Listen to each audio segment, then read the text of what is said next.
here from Rain Country Homestead. God is good all the time.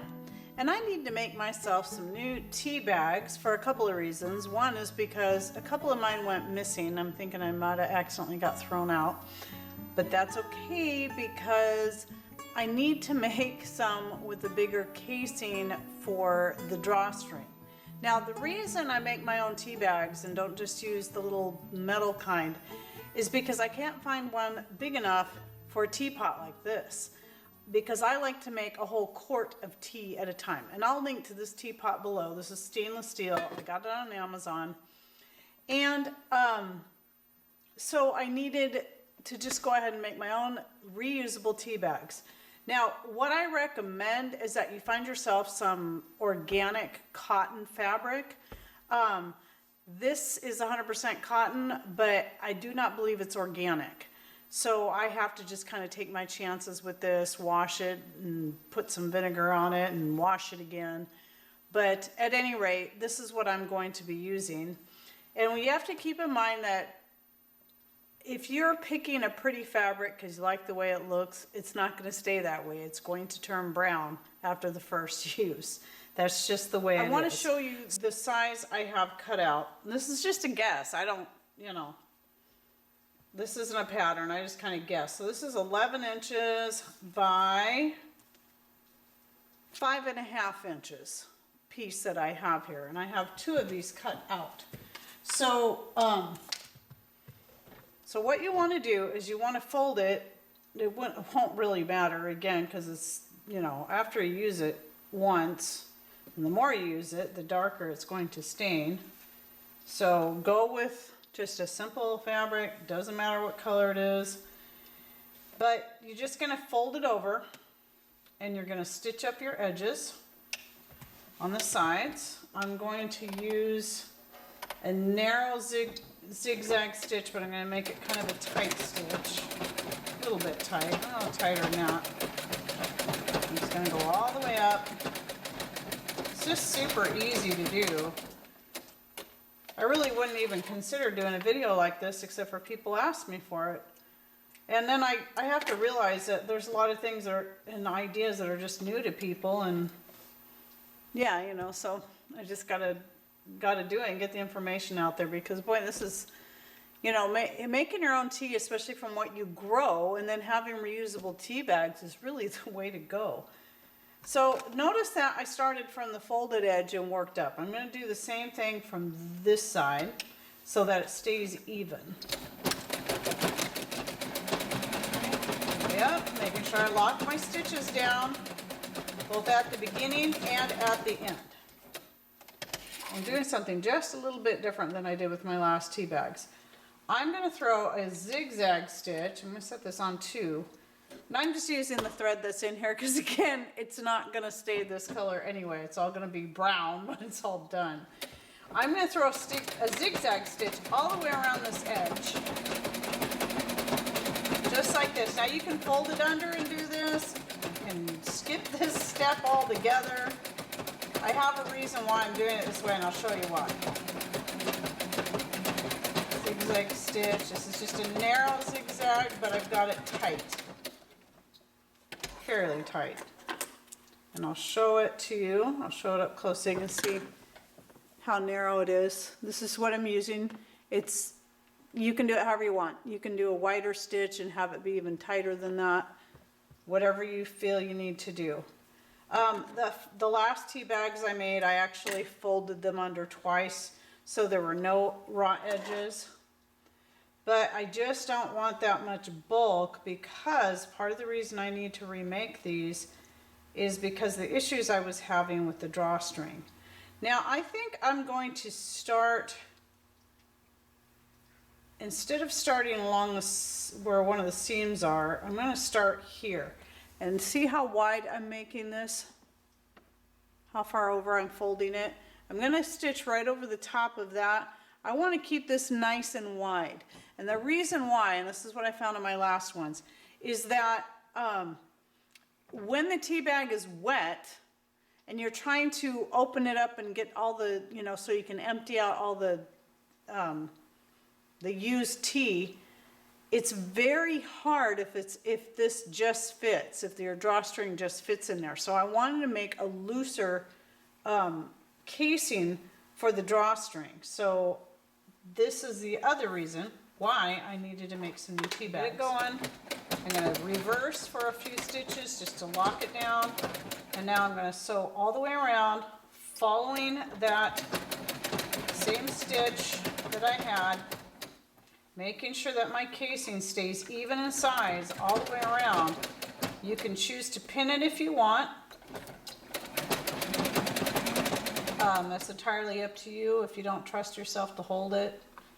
Mine often changes sizes as I go. Okay, so now I got a little bit farther to go here. Okay, I'm getting back to where I started, and I can see very easily because of all this thick layer of stitching. And I'm right here is where I'm going to stop. I want to leave plenty of space here. And this is why one of the reasons why I wanted to do this way, with the zigzag stitch going all the way around, because I'm just going to leave this open. This is just one way to do it, very easy way. The other way you can do it, it'd be a little more complicated, but might work better, if you so choose, is to hem this around all the way. I mean, just go ahead and fold your casing over, stitch it down, but before you do that, make a hole here and then stitch around it with a zigzag stitch. In fact, maybe I'll do my next one that way. I'll do 2 today so you can see a couple of different methods to do it. But I'm going to put my piece of a yarn that I'm going to use through there.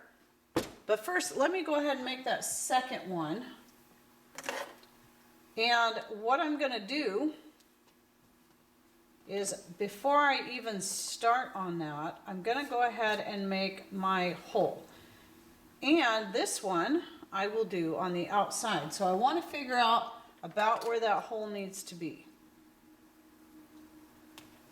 So we'll put it about right here. Okay, and so I'm just going to do a nice, very tight zigzag stitch.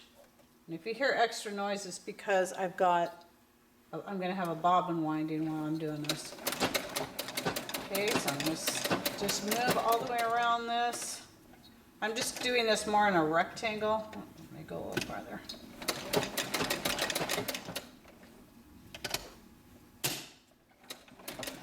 This isn't even in the center, but it's good enough, right? Just a tea bag.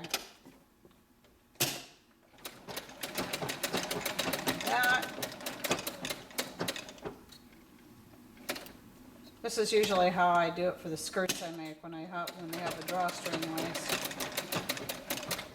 Okay. So it's important you do that first if you're going to use this method before you sew anything else together.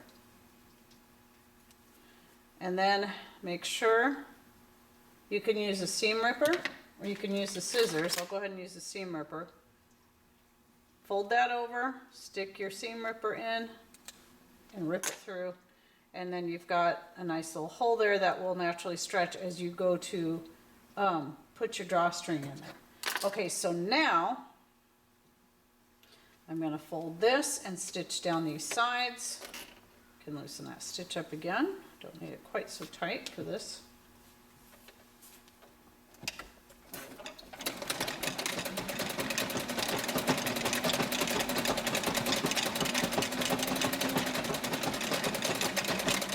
It down. Make sure you always lock it down when you start and when you finish. Always lock those stitches down.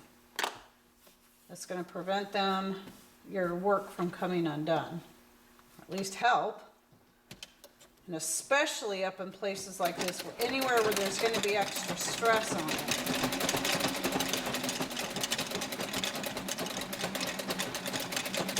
And again, that extra rocking sound you hear is simply because I have a bobbin winding up as I'm sewing, since Mr. Rain did that whole business of adding that extra thread holder on there.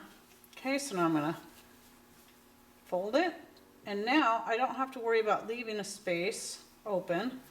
And I might as well go ahead. I'm going to loosen the stitch up because I don't need it tight. I'm going to go ahead and fold this over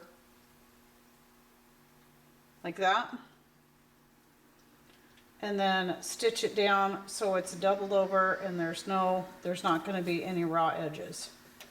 And I'm going to continue to use a zigzag stitch, and I'm starting where the hole is.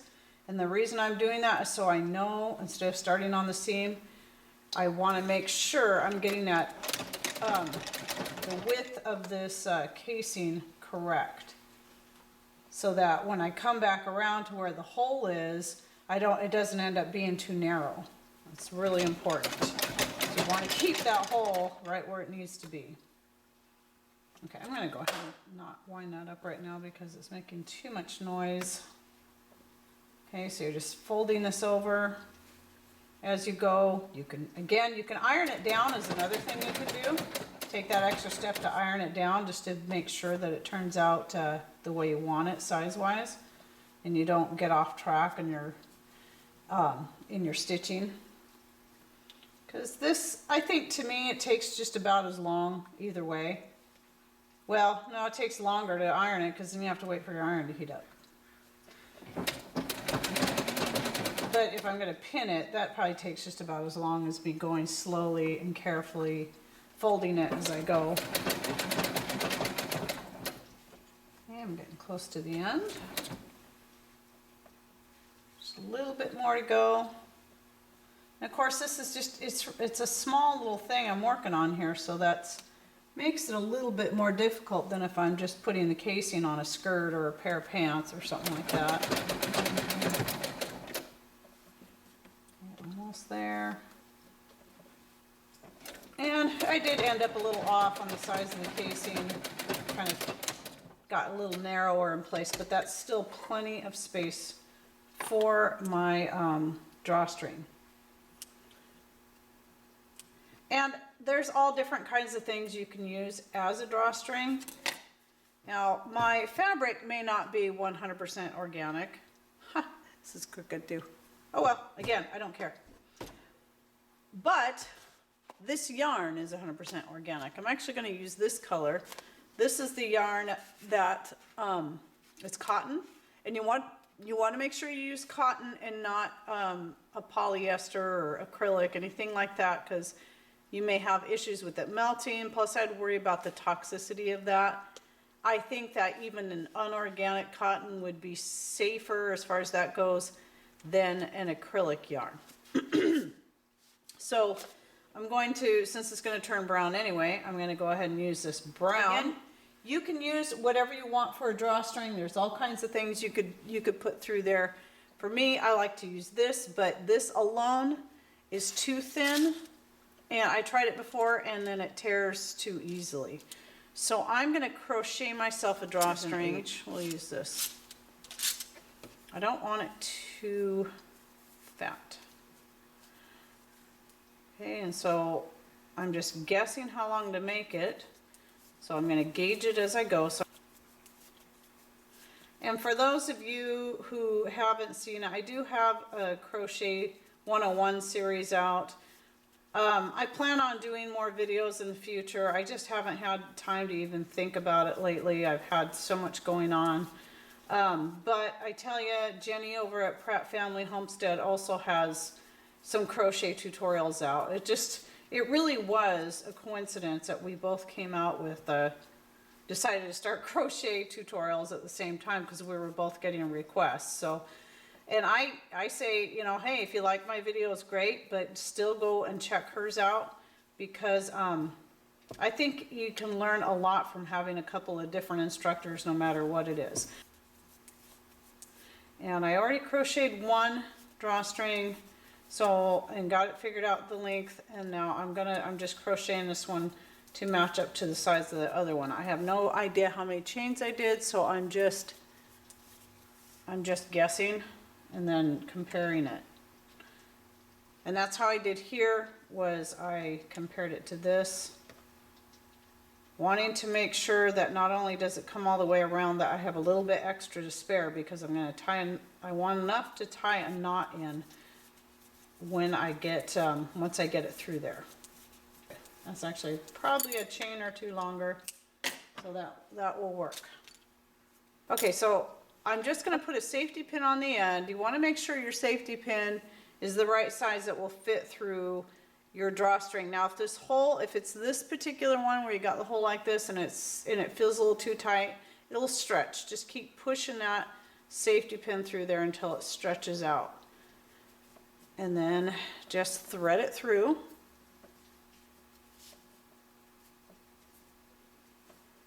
And you might have to kind of open that up when you get to where the seam is to get around it. And coming back through the other side.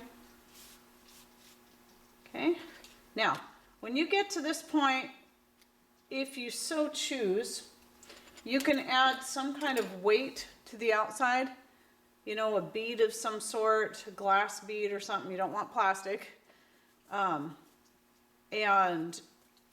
so it will stay weighted on the outside. I used to do that. What I ended up just liking better was, because then it would just, the tea would wick out and then drip all over the stove, all over the wood stove.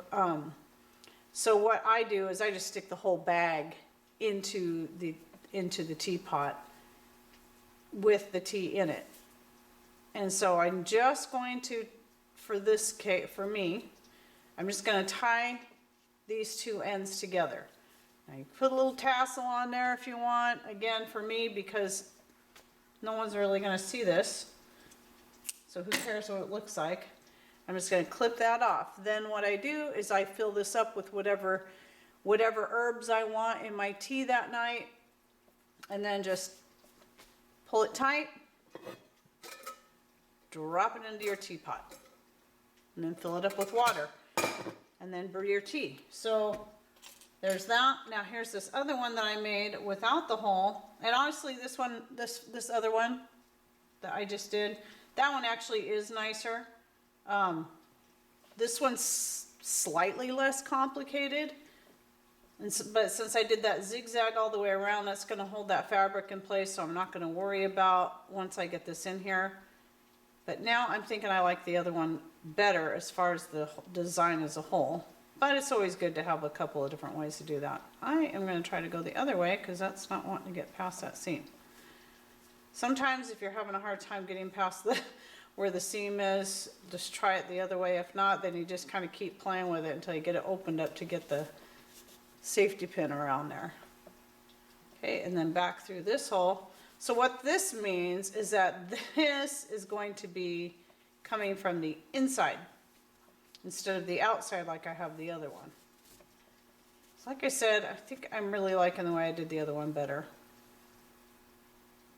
I did my first ones with this just like the way I did this. The other way would be better, doing the hole on the outside. Slightly more complicated in one way, but then again not in another. But when it comes to using it long term, you're probably going to like using it, having it the other way. So let me show that again. So because this is coming from the outside of the bag, it's just going to be a lot easier when you go to pull it and when you go to loosen it up. So with that in mind, I'm going to go ahead and leave this one as is. It still is very functional. Anyway, so there's two different ways you can do that. And I like to have several of these on hand because I like to give them a little bit of time to dry. I squeeze out the rest of the tea, give them time to dry, because it makes it easier to open up and get all the tea out. And then what I do with the leftover tea is then I just go throw it in my garden. I throw it in my potted plants usually, but anywhere in the garden, I just let it compost.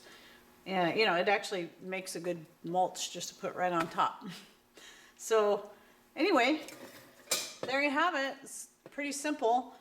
Just go find yourself some cotton fabric, preferably organic, not like the unorganic stuff I have here. Organic would be better if you can find it, or a bamboo, or even hemp. Same thing with your yarn, 100% cotton or hemp, or a hemp cotton blend, as long as there's absolutely no acrylic or anything plastic in it, that's what you're going to want to look for, because you got to remember this is going to get hot. So natural fabrics, natural yarns, or cordage, whatever kind of cordage if you buy something that's pre-made instead of a crocheted thing like this, find something that's all natural.